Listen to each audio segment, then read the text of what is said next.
नमस्कार मित्रांनो, शालार्थ पोर्टलचा आणखी एक महत्त्वाचा व्हिडिओ आता आपण बघणार आहोत। तर मित्रांनो, दर महिन्यात आपल्या चॅनलवर आपण शालार्थ पोर्टलचं मासिक जे बिल असते, मासिक पे बिल, त्याचा व्हिडिओ बघत असतो। आणि आजच्या या व्हिडिओमध्ये आपण शालार्थ पे बिल माहे फेब्रुवारी 2026 बघणार आहोत। तर मित्रांनो, अत्यंत महत्त्वाचं हे पे बिल असणार आहे, कारण या महिन्यामध्ये अत्यंत महत्त्वाच्या दोन कपाती आपल्याला करायच्या आहे। पहिली कपात असणार आहे अपघात विमा व दुसरी कपात असणार आहे आयकर।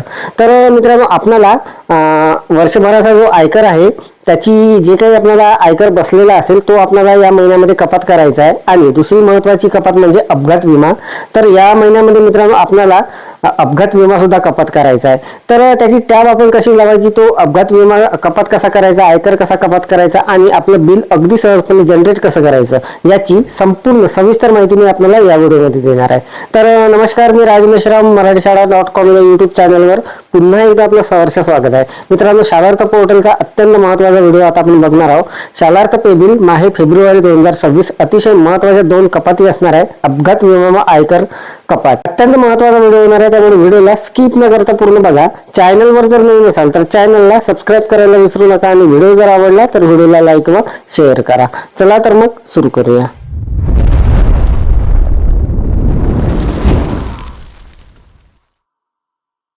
बघा मित्रांनो, शालार्थ पोर्टलवर मी माझी शाळा जी आहे ती लॉग इन करून घेतलेली आहे। लॉग इन केल्यानंतर अशा पद्धतीचा इंटरफेस आपल्यासमोर येणार आहे। तर या अगोदर बरेचसे व्हिडिओ आपण बघितलेले आहेत, दर महिन्याला आपण शालार्थ पे बिलचा सुद्धा व्हिडिओ बघत असतो। तर बघा, आपण इथे लॉग इन केल्यानंतर आपल्याला हे जे बिल असणार आहे शालार्थ पे बिल माहे फेब्रुवारी 2026 अत्यंत महत्त्वाचं असणार आहे। तर यामध्ये आपल्याला दोन ज्या कपाती असणार आहे त्या महत्त्वाच्या असणार आहे। एक असणार आहे अपघात विमा आणि दुसरी असणार आहे आपली आयकर कपात। तर जर आपल्यावर आयकर जर बसलेला असेल, आयकरची कपात जर करायची असेल तर आपल्याला याच महिन्यात ती करावी लागणार आहे। आणि अपघात जो विमा असणार आहे तो सुद्धा आपल्याला कपात करायचा आहे। तर सगळ्यात अगोदर मित्रांनो आपल्याला काय करायचं आहे बघा, इथे आपण जाणार आहोत वर्क लिस्टमध्ये। अगोदर आपल्याला टॅब लावून घ्यायचे आहे।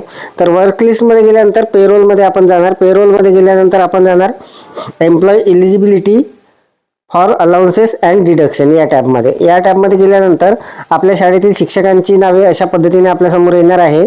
तर इथे मित्रांनो आपल्याला अपघात विम्याची टॅब लावून घ्यायची आहे। इन्कम टॅक्सची टॅब बऱ्याच जणांची लागलेलीच आहे, कारण मागच्या महिन्यामध्ये सुद्धा बऱ्याच जणांच्या कपाती आपण केलेल्या आहे। त्यामुळे जर नसेल तर ती टॅब लावून घ्यायची आहे, जर इन्कम टॅक्स कपात करायचा असेल तर। परंतु अपघात विमा प्रत्येक शिक्षकाचा आपल्याला कपात करायचा या महिन्यामध्ये। तर बघा, त्यासाठी अशा पद्धतीचा इंटरफेस आपल्यासमोर आलेला आहे। एक एक शिक्षकांचे आपण लावून घेणार आहोत। तर बघा, इथे आमच्या शाळेतील तिन्ही शिक्षकांचे नावं आहे। तर मी अगोदर माझी टॅब लावून घेणार आहे। तर बघा, राजेश मेघराज मेश्राम यावर मी क्लिक करून घेतो। यावर क्लिक केल्यानंतर मित्रांनो बघा, अलाउन्सेस अँड डिडक्शन याच्या या टॅब जे आहे अशा पद्धतीने दिसणार आहे, अलाउन्सेस आणि इकडे डिडक्शनच्या। तर डिडक्शनमध्ये मित्रांनो आपल्याला ग्रुप ॲक्सिडेंटल इन्शुरन्स ही जी टॅब आहे ही आपल्याला लावून घ्यायची आहे। तर बघा, याला मी टिक करून घेतो। आता ही जी टॅब आहे मित्रांनो बघा, अत्यंत महत्त्वाची टॅब असणार आहे। या महिन्यामध्ये आपल्याला याची कपात करायची आहे, किती करायची आहे ते सुद्धा आपण समोर बघणार आहोत। तर बघा, ही टॅब मी लावून घेतो, इथे टिक करून घेतलेला आहे। आता याला सिम्पली सेव्ह करून घेणार आहे मी। नवीन जर टॅब आपण लावली तर मित्रांनो आपल्याला सेव्ह करावं लागणार आहे। सेव्ह करतो मी। सेव्ह केल्यानंतर एक परमिशन येणार आहे, इथे विचारणार आहे। तर याला सिम्पली ओके करून घ्यायचं आहे। तर बघा, आता ही टॅब जी आहे रेकॉर्ड इन्सर्टेड सक्सेसफुली म्हणून आलेला आहे। अशा पद्धतीने ही टॅब लावून घेतलेली आहे। इथून मी आता क्लोज करणार याला। परत तीनही नावं आपल्यासमोर अशा पद्धतीने येणार आहे। प्रत्येक शिक्षकाची मी आता लावून घेणार आहे। तर आल्यानंतर अशा पद्धतीने परत आपल्यासमोर ही नावं येणार आहे आणि इथे आता दुसऱ्या शिक्षकांची, त्यानंतर तिसऱ्या शिक्षकाची, अशा पद्धतीने प्रत्येक शिक्षकांच्या टॅब ज्या असणार आहे अपघात विम्याच्या त्या लावून घ्यायच्या। तर बघा, आता मी आता दुसऱ्या शिक्षकाच्या नावावर क्लिक करतो आणि यांची सुद्धा ही जी टॅब असणार आहे ग्रुप ॲक्सिडेंटल इन्शुरन्स ही टॅब मी इथे लावून घेणार आहे। त्यानंतर याला सुद्धा सेव्ह करून घेणार आहे। सेव्ह केल्यानंतर ओके, आणि त्यानंतर हे जे आहे रेकॉर्ड इन्सर्टेड सक्सेसफुली झालेला आहे। त्यानंतर याला सुद्धा इथून क्लोज करतो आणि आता तिसरे जे शिक्षक आहे मॅडम आहे एक, त्यांच्या नावावर मी क्लिक करून त्यांच्यासाठी सुद्धा ती टॅब लावून घेणार आहे। तर बघा, इथे ग्रुप ॲक्सिडेंटल इन्शुरन्स याला सिम्पली सेव्ह करून ओके करून घ्यायचं आहे। ओके केल्यानंतर हे रेकॉर्ड जे आहे सक्सेसफुली इन्सर्टेड झालेलं आहे। तर मित्रांनो, पहिलं काम आपलं या फेब्रुवारीच्या बिलाचं झालेलं आहे, आपल्या टॅब लावून झालेलं आहे। आता मित्रांनो आपल्याला जो अपघात विमा आहे त्याची रक्कम ॲड करावी लागणार आहे। तर बघा, इथे आपण जाणार आता एम्प्लॉय इन्फॉर्मेशनमध्ये। तर एम्प्लॉय इन्फॉर्मेशनमध्ये गेल्यानंतर यावर आपल्याला क्लिक करायचं आहे आणि इथे ही जी पहिली टॅब असणार आहे यावर आपण क्लिक करून घेणार आहोत। यावर मी क्लिक करून घेतो। यावर क्लिक केल्यानंतर अशा पद्धतीचा इंटरफेस इथे आलेला आहे. इथे आपल्याला कंपोनंट टाईप ऑफ कंपोनंट आहे याला सिलेक्ट करायचं आहे आणि इथून डिडक्शन यावर क्लिक करून घ्यायचं आहे. यानंतर इकडे मित्रांनो बघा सिलेक्ट पे आयटम जो आहे यामध्ये क्लिक करून आपल्याला इथे बघा आता ग्रुप ॲक्सिडेंटल इन्शुरन्स ही टॅब आलेली आहे. इथे याला टिक करून घ्यायचं आहे. तर बघा मित्रांनो ग्रुप ॲक्सिडेंटल इन्शुरन्स हे जे आहे अपघात विमा हा आपल्याला या महिन्यामध्ये कपात करायचा आहे. तर तिकडून आपण टॅब लावल्यानंतर इकडे आपल्याला तो दिसणार आहे आणि हा इथून सिलेक्ट करून घ्यायचा आहे. तर बघा यावर मी क्लिक करतो आणि याला सिम्पली ओके करून घेतो. ओके केल्यानंतर बघा आता इथे बिल ग्रुप जो आहे तो सिलेक्ट करावा लागणार आहे.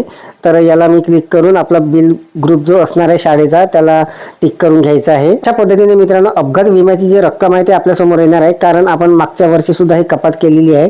तर 531 रुपये ही जी रक्कम आहे हे कपात करायची असते या महिन्यामध्ये अपघात विम्याची.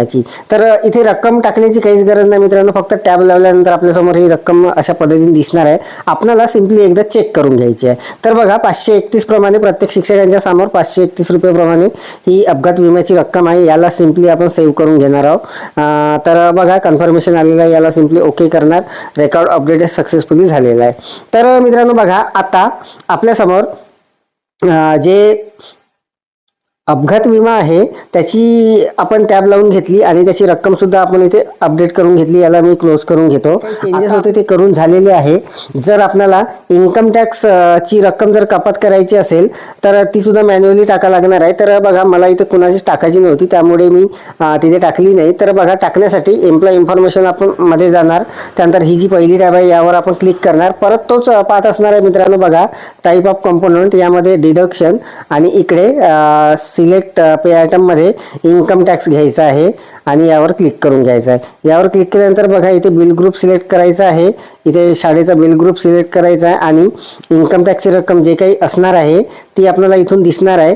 आणि आपल्याला किती रक्कम आता कपात करायची आहे शेवटची ती आपल्याला इथे मॅन्युअली टाकता येणार आहे. तर बघा यावर क्लिक केल्यानंतर आपल्याला ती रक्कम जी आहे मॅन्युअली इथे टाकता येणार आहे. तर मला इथे कुठलेही चेंजेस करायचे नाही त्यामुळे मी याला सरळ क्लोज करतो. आपण जे काही रक्कम आपल्याला तिथे टाकायची आहे ती टाकून ते सिम्पली तिथे सेव्ह करून घ्यायचं आहे.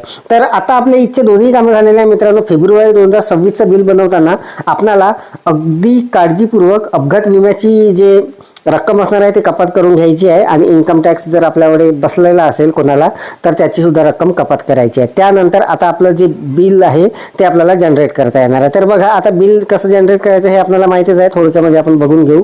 वर्कलिस्टमध्ये आपण जाणार, त्यानंतर जाणार पेरोलमध्ये गेल्यानंतर आपण जाणार इकडे पेरोल जनरेशन व्ह्यूमध्ये. यामध्ये गेल्यानंतर पहिली जी टॅब असणार आहे जनरेट रिजनरेट पे बिल यावर आपण क्लिक करणार. यावर क्लिक केल्यानंतर अशा पद्धतीचा इंटरफेस येणार आहे. इथे 2026 असणार आहे. मंथ आपण फेब्रुवारी इथून सिलेक्ट करून घेणार आणि त्यानंतर इथे बिल नंबर जो आहे म्हणजे बिल ग्रुप तो सिलेक्ट करायचा आहे आणि त्यानंतर हे जे बिल आहे इथे जनरेट करण्यासाठी रेडी आहे. तर बघा खाली जी टॅब आहे जनरेटची यावर आपण क्लिक करणार.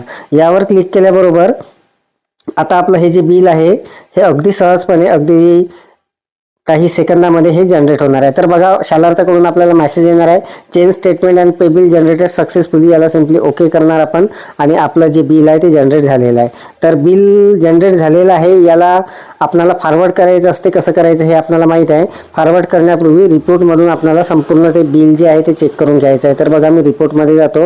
रिपोर्टमध्ये गेल्यानंतर इथे आपल्याला बिल डिस्क्रिप्शनमध्ये बिल ग्रुप सिलेक्ट करून घ्यायचा आहे. शो रिपोर्ट करायचा आहे. शो रिपोर्ट केल्यानंतर बघा आता इकडे मेन रिपोर्टवर जर आपण क्लिक केलं तर इनर वगैरे आपल्याला दिसणार आहे. तर यामधून आपल्याला संपूर्ण जे बिल असणार आहे ते दिसणार आहे अशा पद्धतीने. तर इथे आपल्या कपाती बरोबर झाल्या का ते बघायचं आहे. तर बघा इथे ॲक्सिडेंटल इन्शुरन्स ही जी रक्कम आहे ते 531 प्रमाणे तीनही शिक्षकाची कपात झालेली आहे. म्हणजे बिल अगदी आपलं बरोबर आहे. तर मित्रांनो मी सध्या तरी हे बिल फॉरवर्ड करणार नाही आहे. तर आपल्याला कशा पद्धतीने या महिन्यामध्ये चेंजेस कोणकोणते आहे, अपघात विमा कशा पद्धतीने तिथे कपात करून घ्यायचा आहे, कशा पद्धतीने त्याची टॅब वगैरे लावून घ्यायची आहे याची संपूर्ण सविस्तर माहिती डेमो सहित जाणून घेतलेली आहे. मोबाईलवरून अगदी सहजपणे आपलं हे जे बिल आहे हे आपण जनरेट केलेलं आहे. तर अपेक्षा आहे आपल्याला ही माहिती समजलेली असेल. अत्यंत महत्त्वाचा पे बिल आहे फेब्रुवारी 2026चं आपण संपूर्ण महत्त्वाचे जे चेंजेस आहे, ज्या कपाती आहे ते करून जनरेट केलेलं आहे.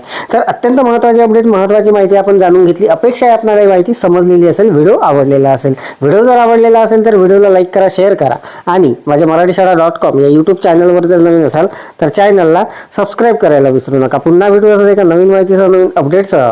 तोपर्यंत धन्यवाद.